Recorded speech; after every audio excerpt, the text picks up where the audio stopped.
Well, guys, it's finally time to cover the big man behind the scenes of the underground himself, Pouya. And I'm not gonna lie, I've kind of been putting off this video because honestly, he's a very controversial figure. Because in one way, he's a trailblazer, helping countless musicians get their start in the industry by giving them a cosign that would later spin off into a successful career. Not to mention, he stayed independent throughout his entire career, showing people that you can truly do this without signing to a label. And on top of all of that, he's a pretty talented rapper, I gotta give it to him. But on the other hand, we got an extremely egocentric artist who can't take an ounce of criticism without trying to silence everybody who's speaking out against him. Not to mention, there's accusations of him cheating on his wife when she had cancer, and accusations that get even worse than that. And at this point, it's basically an open secret or a running joke in the underground that Pouya is not a good guy. But honestly, I'm not going to talk about any of that today. I'm going to save that for another video that will be on the second channel, because honestly, I'm not going to risk it with this guy. He's already aware of me because I exposed a clothing scam earlier in the year that he had something to do with, but despite that, he wasn't very happy that I put him in the thumbnail despite not really talking about him too much in the video, so dude's already got his sights set on me. So today we're only talking about the good side of Pouya, the come up, the success story, everything that he was able to do to put himself in a good position to set him and his family up for life while remaining independent, the story that he would probably want to hear. I mean, don't get me wrong, I'm going to touch a little bit on the other stuff when it comes into the timeline, but that's enough waffling on. Let's get into the actual story of Pouya. Oh yeah, and real quick before we get into it, I want to give a shout out to my patrons. They really help out by supporting the channel, and I'm going to read off all their names at the end of the video, so if you want to stick around for that, be sure to do so. But for now, let's actually get into it. Alright, let's do it, Pouya. Kevin Pouya was born December 20th, 1994 in Miami, Florida, to an Iranian father and a Colombian mother, into a pretty large family with one older brother and two younger sisters. But despite the fact he grew up in a pretty full household, he was still a pretty anxious kid. At a very young age, he was diagnosed with a panic disorder that would give him extreme anxiety every time that he was around a lot of people, but despite that, he was still a pretty normal kid, watching a lot of SpongeBob, playing video games like Super Smash Bros, and of course, skateboarding. And it was through skateboarding that he would eventually meet his best friend and lifelong partner, Fat Nick. Now, there's a bit of a difference in the story here between what Fat Nick has to say and what Pouya has to say, because Pouya said that Fat Nick started skateboarding to try to lose weight, but Fat Nick said that he actually wasn't that fat when he was younger, so it's hard to say who's really telling the truth. Maybe they both just remember it in a different way. But either way, their friendship would really form up after Fat Nick tried to jump over a fence, got caught on it, and ripped his pants, and then Pouya would record the entire incident and laugh at him. You would think that Nick would never want to hang out with Pouya again after that, but he would help him off the fence, and after that, they became an inseparable duo that would do absolutely everything together, including dropping out of school around the same time, because of course both Pouya and Fat Nick were terrible students, with Pouya not being able to pay attention or go to class because he was way too anxious, and Fat Nick dealing with a lot of bullying because of course he was overweight and this was the 90s. But it's not like they didn't have a backup plan, because at the time both Nick and Pouya considered themselves comedians, having a knack for making their friends laugh, so they decided to start a comedic YouTube series called The Nick and Pouya Show. Now, looking back on the available episodes of this series nowadays, it's really nothing special. It's basically 2012 YouTube with two friends walking around shooting vlogs, making jokes, and sometimes meeting up with underground rappers before they were ever rappers, so that's kind of cool. I'm not going to say the names of these artists this time because last time you guys flamed me, but it's Mike Deuce, guys, okay? I'm sorry, it's Mike Deuce. I got him confused with Mike Dean, but it was actually Mike Deuce, okay? We good now? Unfortunately though, even though the two boys found it very funny, it never ended up picking up any traction, never made any money, and they would have to go back to the drawing board if they wanted to make money. But even though the series never took off, it would lead to opportunities a little bit later down the road, but Pouya himself just couldn't wait for that, and he decided that he was going to full-on drop out of school in grade 10, with him going to his parents and telling them that he was going to do so. And at first, of course, they were pretty upset, but after a while they told him that if he really wanted to drop out, he could, but he would have to get a job to support himself. So he ended up picking up a job at the local restaurant as a busboy, which of course he hated a lot more than going to school, and after a year of doing that, wearing him down both emotionally and physically, he decided to quit, which of course broke the deal that he had with his parents, and they told him that if he wasn't going to make any money and support himself, then he couldn't live with them anymore, so he would move in with Fat Nick and his mom, sleeping on an air mattress on the floor. And this is around the time that Fat Nick would also drop out of school, starting to sell lettuce on the side to make sure that his mother was supported and that he could make ends meet. And this is actually how Pouya and Nick would initially meet their DJ, Don Kraz, by selling him a little bit of lettuce. But I mean, look at Pouya, he's definitely not cut out for that life, not to mention the cops are starting to raid the house almost constantly and becoming extremely suspicious of both Pouya and Nick, so he would once again have to find another way to make money. And luckily for him, that opportunity would come knocking soon, because he ended up getting hit up by a pretty infamous underground rapper in the area at the time known as Denzel Curry, who would tell him that he really liked the Nick and Pouya show and that he wanted to work with them. So Pouya would take this opportunity to drive out and meet Denzel, record a little bit of vlog footage for him, and really get introduced to everybody in Raider Clan who were already popping off in the area at the time and making a lot of noise. And after Pouya saw how all these rappers were living their life and how they were making music in their own bedrooms and backyards and then putting it out into the world to a lot of success, he realized that he could do the same thing. So immediately after he returned home, he would go to Best Buy and buy himself a $30 microphone so he could start recording music in his bedroom.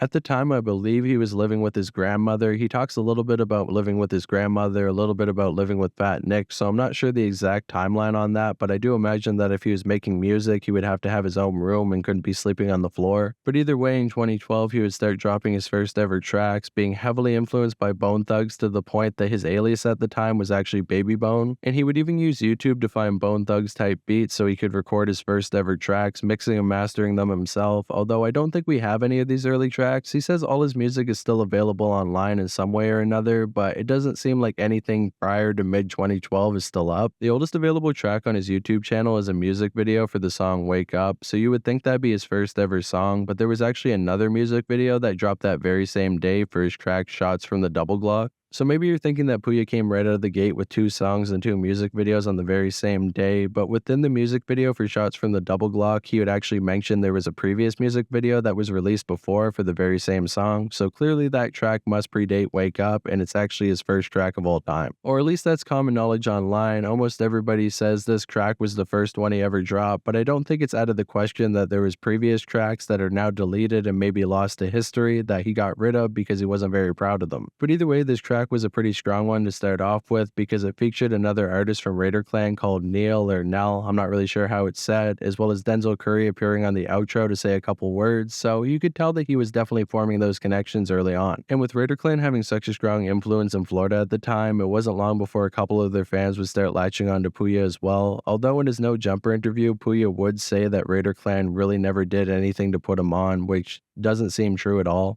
And then Raider Clan, like, they didn't do nothing for me. Yeah. I could say that with pride. Yeah. They did nothing for me. I don't think they really did a whole lot for anybody. My friends, like.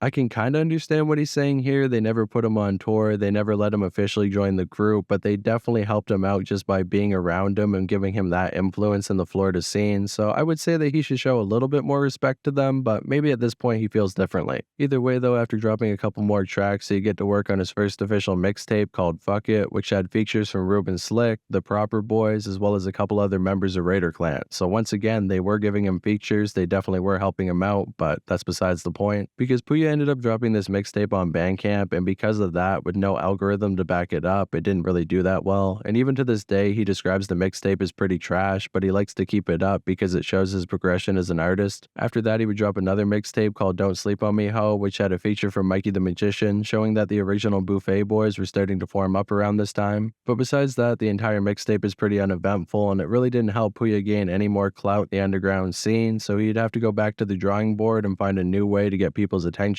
And luckily for him, that hit would come not too long after that, because he ended up dropping a song called Buck That, which was basically 4 minutes of solid bars, with him recording it over the course of 2 days. And when the track finally did drop on SoundCloud, it ended up doing very well, and even getting a music video on YouTube that nowadays sits at over 13 million views. But unfortunately, I can't tell you how well it did in its first week being out, because of course that happened over a decade ago and there's no real way to tell. But apparently it did well enough to catch the attention of a big-time producer in the industry known as Rico Love, who apparently wanted to sign Pouya to a pretty big-time deal, estimated at $150,000, which definitely isn't bad for an underground artist with not too much buzz. And considering the fact that Pouya only had about $5 to his name at the time, this definitely seemed like a pretty sweet deal. But for one reason or another, after calling his dad and telling him about it, he decided to turn it down, wanting to stay independent and have full control over his music. So after that, Pouya didn't sign. And honestly, I feel like there's got to be more to this story, because I can't see a broke 18-year-old kid turning down that much money because he wanted to stay independent. I mean, at the time, I don't even think people really knew that much about labels or 360 deals or anything like that. So maybe there really is more to this story, or maybe Pouya actually was that smart at the time. I'm not really sure, but either way, let's digress. So with him not signing that deal, he decided to start up his own group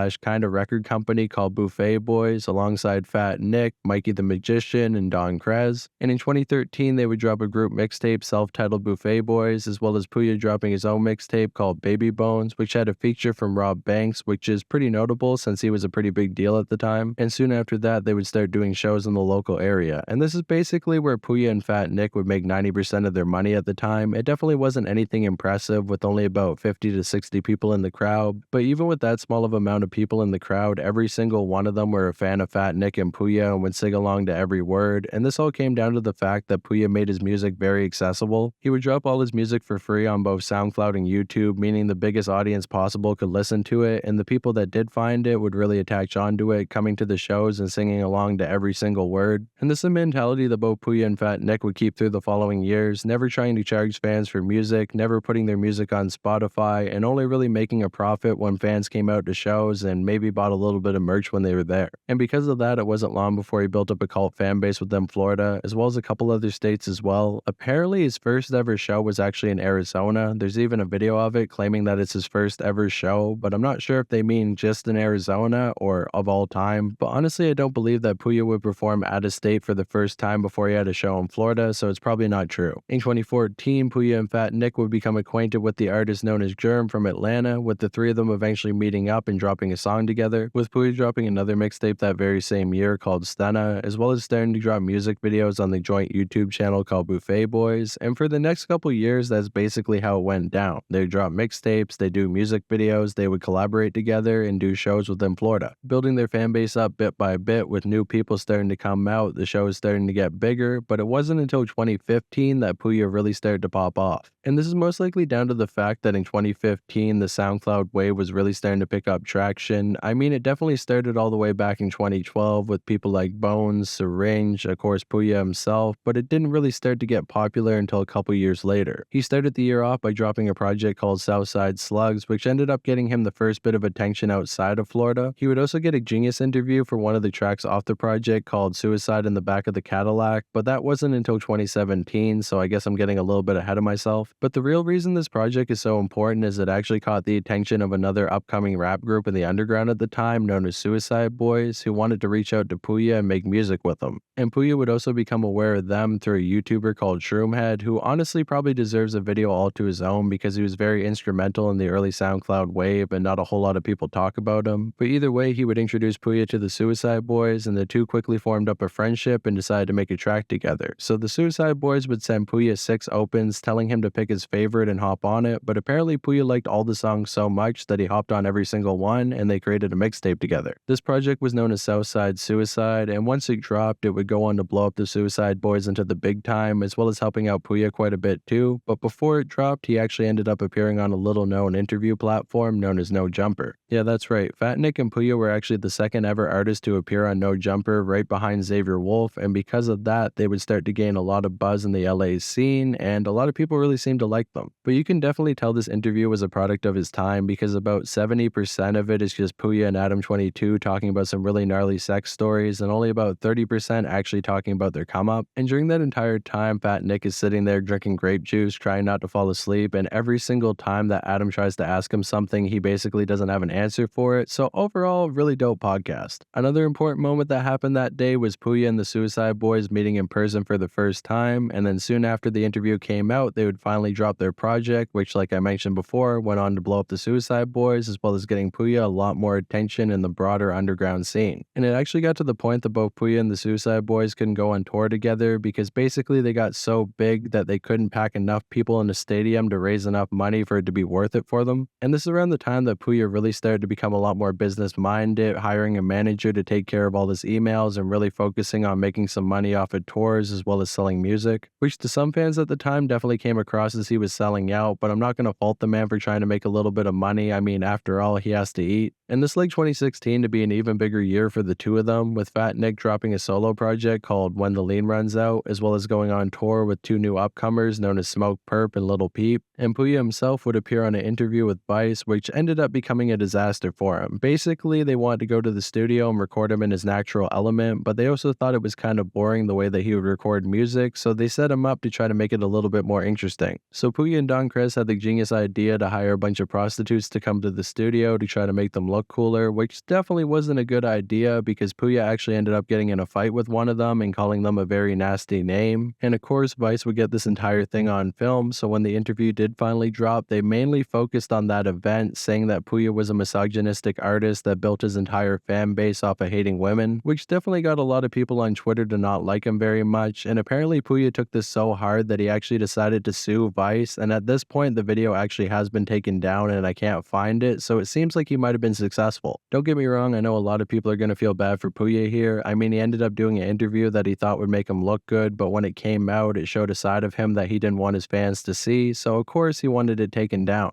But at the same time, the video came out, you agreed to it, yeah, they cut it together in a way that you didn't agree with, but throwing your money around and trying to sue them because you don't like the way they portrayed you is definitely a cowardly move. There's been countless people online who have tried to copyright strike and take down any criticism about them online, and basically the entire YouTube community makes fun of them, but when Pouya does it, it doesn't seem like people really care too much. I'm sorry to say, I don't really care who you are, but if you try to take legal action against somebody because they're criticizing you online, you definitely are a coward. But for the most part, this event has been lost to history. The only reason that we still know about it is because Pouya would appear on No Jumper a second time and talk about it, but it wasn't like that interview was all about the event, because he also would show off his new artist known as Shakewell, who would soon join the Buffet Boys, showing that Pouya was still willing to put on his friends and help them out musically. So like I said, this guy is very complex. On one hand, he's doing something stupid, on the other hand, he's doing something very good for the underground, so what can you say? He would also go on to hype up his debut album that was going to be released through a distribution deal called Underground Underdogs, with the entire project being produced by Getter, as well as having some pretty big features from Denzel Curry. Now this project was a little bit different than the previous ones he released on SoundCloud, because up to this point, all of his music was completely free, but for this project, he gave fans a choice. He still put it out for free on SoundCloud and YouTube, but if fans wanted to help him out, they could buy it on iTunes as well, and it turns out that his fans really were rocking with him and wanted to support him financially, because they actually pushed the album up the charts to number 2. And the only reason that it didn't go number 1 on the iTunes charts is because Drake dropped the very same day, but either way, it's pretty impressive that a mostly underground artist was able to go number 2 against the biggest artist in the entire world, so Pouya was definitely winning at this point.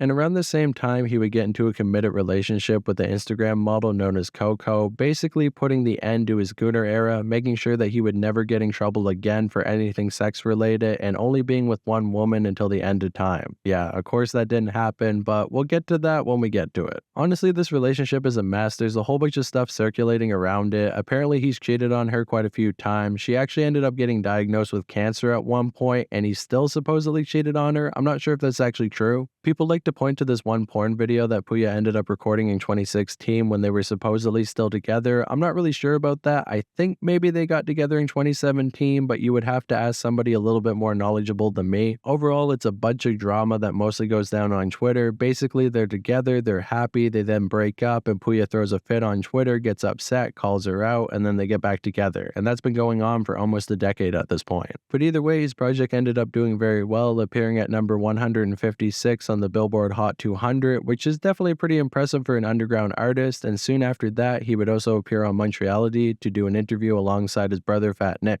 But for one reason or another, it never ended up coming out. It's possible that Pouya said a little bit too much in this interview and he thought that it would be a bad look after everything that went down with Vice. He definitely was being pretty hard on Fat Nick, basically calling him fat and ugly and unhealthy the entire interview, which apparently was tough love, and he would back it up again in 2024, but it definitely comes off as a little bit harsh for somebody who's supposed to be your best friend. Either way, after that, he would then go on tour for Underground Underdogs, officially ending off 2016 and starting off 2017, which would once again be an even bigger year for Pouya. Basically, every year he was leveling up. He started the year off by appearing on a track called Dat Stick alongside Rick Jigga and Ghostface Killer, which are definitely two very big features, with it even getting a music video on 88 Rising, before then dropping a joint mixtape alongside Fat Nick called Drop Dead of School, which had a cover art showing Killian High School being burnt down, the former high school that they both went to, with the whole project being produced by their homie Flexitelli, who will become important to the story a little bit later on. And soon after that, Pouya would prepare to go on tour with another upcoming artist at the time known as Ghostmane, with the two of them recording a track the day before they left to make sure that they would have a song to perform together, and this track was called 1,000 Rounds. Now, Ghostmane was already pretty popular around the time. He was pretty well known in Florida and had also worked with Lil Peep and Schema Posse in the past, but after this track dropped, he officially blew up into the mainstream and basically everybody knew his name. And the song became so popular that they would even get a Genius interview for it, and then Pouya would come back again for the formerly mentioned track that has a very long name, before then appearing on Genius a third time alongside Fat Nick for their track Middle of the Mall. I'm not sure why Genius was so obsessed with him during the year 2017, but either way it would help to get his face out there a little bit more, as well as getting him a reputation for putting on new artists before they got famous, giving them a cosign and helping them to blow up. He had already helped to put the Suicide Boys on in the past, and now he had helped to put on Ghostmane as well. And let's be honest, both the Suicide Boys and Ghostmane are much bigger artists than Pouya, but with him giving them a cosign before they officially hit that big time status, it would also help to keep him relevant as well. He was basically becoming your favorite rapper's favorite rapper, that guy behind the scenes that would orchestrate everything going on in the underground and eventually start moving farther and farther into the shadows after some allegations would come out the following year. Yeah, that's right, 2018 wouldn't be the best year for Pouya because first of all, Lil Peep would pass away at the end of 2017 and Fat Nick was catching a lot of heat for giving him drugs right before he passed away. But this was somewhat of a double-edged sword because after Peep passed away, everybody would pay attention to the underground and everybody circulating around Peep. So in a way, Fat Nick was getting bigger than he ever had been before, but at the same time, it wasn't for the best reasons, with a lot of people looking at him as a clout chaser and a liar for saying that Lil Peep and X were going to make a song together while Fishnark was fighting against that narrative. But anyways, I'll talk more about that in the Fat Nick video. All I'm trying to say is that Fat Nick's reputation was hurting, and with Pouya being so closely associated to him, he would also start to catch some flack as well, but he wouldn't stop dropping music, putting out a second album that year called 5-5. I wouldn't say it was as big as Underground Underdogs, but it seems like fans really enjoyed it no matter what. But in August of 2018 is when everything would finally blow up in Pouya's face, with an article being posted on the Daily Beast basically accusing Pouya of orchestrating a gang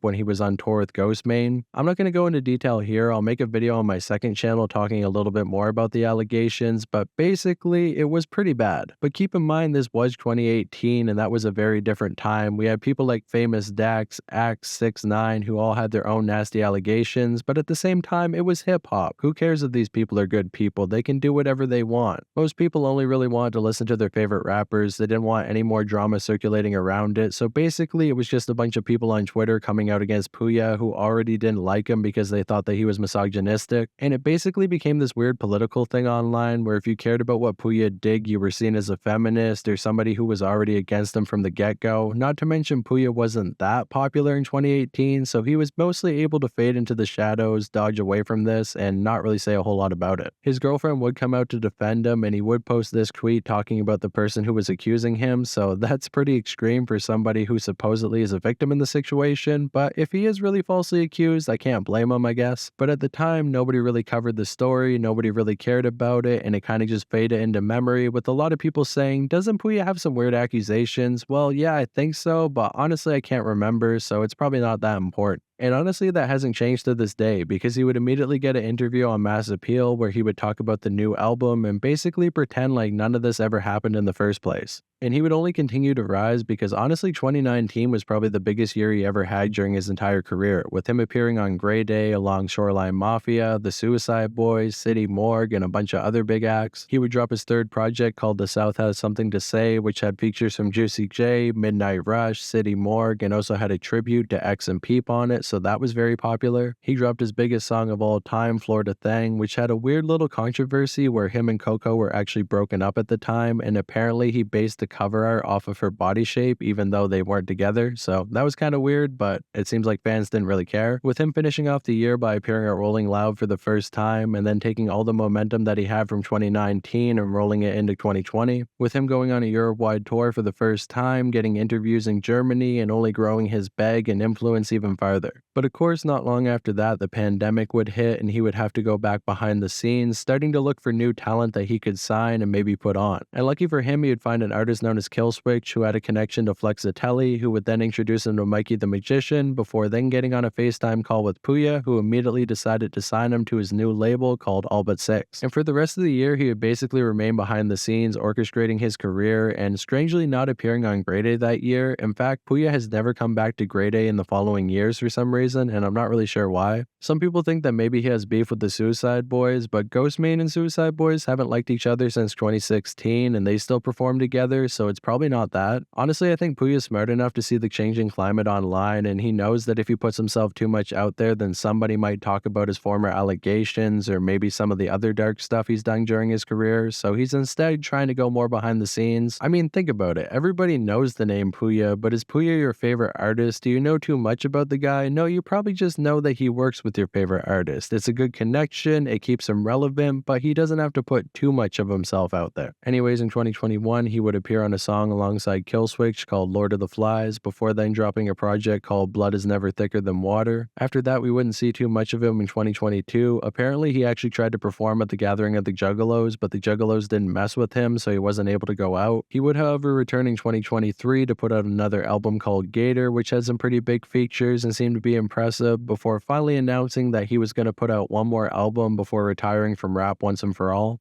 Another interesting note from 2023 is that a YouTuber called UVCXC actually ended up putting out a video talking about his allegations, and apparently Pouya actually tried to sue him and got the video taken down. I'm not really sure exactly what happened. I heard a couple offhand mentions about it in a few of his videos, and I did try to reach out to him and talk about it, but it seems like he doesn't really want to say too much about it, which I can't blame him if he's going to be sued over it. So you can really start to see that people are becoming more aware of Pouya's past and that it's only a matter of time before he gets found out, so he's probably trying to take his leave right now so he can retire in peace and not have to worry about his career getting destroyed. But it just goes to show once again that he tries to silence all of his critics. Even in 2023, when he has all the money, all the influence, and everything going well for him, he's still trying to silence people, which I definitely don't mess with. And right now in 2024, we're in the weirdest Pouya era ever, where apparently he's once again broken up with Coco. He's now dating an elderly woman, which to me comes off as a publicity stunt to try to hype up his album. There's also this weird goblin man that keeps trying to leak his songs and dox him. I'm not really sure what's going on there, but if you guys want an entire video about that, I could definitely do so because it's very interesting and super weird. But yeah, for right now, that's basically the entire story of Pouya. We're all just waiting for his final album. We're waiting to see what this goblin ends up doing, and for the first time, it seems like everybody's paying attention to him again. It's definitely a delicate dance when it comes to him because he wants to be popular, he wants to put himself out there, but if he puts himself out there too much, people might start talking about the allegations again. It's kind of what Young Rare did, where he wanted to be famous but also stay behind the scenes. All I can say is that everything done in the dark will eventually come to light. I am going to cover this on my second channel. I'm not saying he's innocent, I'm not saying he's guilty. All I'm saying is that we should be allowed to talk about it and really see what went down back there. I'm not trying to destroy the underground, I'm just trying to help it out, but we're going to see what happens after this video comes out. So thank you guys so much for watching. I hope you liked the video. If you did like the video, subscribe to the channel. I'm trying to get to 20k. Make sure to also download the video in case anything happens. I don't think it will. Nothing's happened in the past, but keep in mind Pouya does have a lot of money, so who knows. I also want to give a quick shout out to Crusader Official, William Collins, and Liam Campbell. You're my paid Patreons, and I really appreciate you guys for helping out the channel. And with all that said, make sure to subscribe to my second channel because if there's any follow-ups on this story, they'll all be posted there. Shout out Knife Gang, shout out Pig Gang, shout out Pouya, maybe, I don't know. Shout out Fat Nick, maybe, I don't know. Shout out Killswitch, shout out some of them, shout out somebody, who knows, whatever. Peace out.